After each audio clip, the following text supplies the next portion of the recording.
पाठ 12 वाक्य सेंटेंस। मैं भूख इसलिए लगना खाना चाहना, लिए खाना कुछ के आओ ले।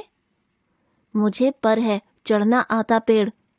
इन चित्रों में कही गई बात स्पष्ट नहीं है। शब्दों को सही रूप में क्रम से लगाकर कही गई बात होगी, जैसे मुझे भूख लगी है इसलिए खाना चाहिए। खाने के लिए कुछ ले आओ। मुझे पेड़ पर चढ़ना आता है। वाक्य अलग अलग शब्दों के मेल से बनता है। वाक्य में प्रयुक्त होने पर इन शब्दों के रूप प्रायः बदल जाते हैं तथा इनको शब्द न कहकर पद कहा जाता है।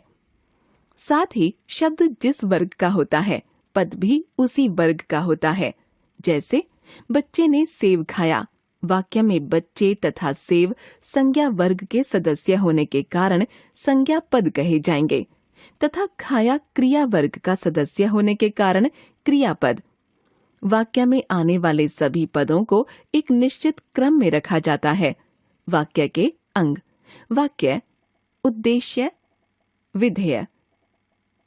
उद्देश्य वाक्य का वह भाग जिसके बारे में उसमें कुछ कहा जाता है, वाक्य का उद्देश्य होता है। जैसे पिताजी अखबार पढ़ रहे हैं।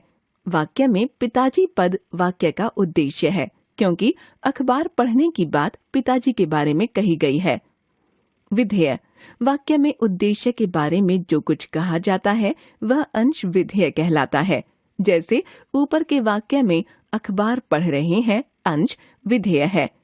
देखिए उद्देश्य और विधेय के अन्य उदाहरण। वाक्य लड़का खाना खा रहा है। उद्देश्य लड़का, विधेय खाना खा रहा है। आपका लड़का खाना खा रहा है। उद्देश्य आपका लड़का, विधेय खाना खा रहा है। झूठ बोलने वाला लड़का घर गया। उद्देश्य झूठ बोलने वाला लड़का, विधेय घर गया। इस तरह वाक्य की रचना उद्देश्य तथा विधेय के मेल से होती है।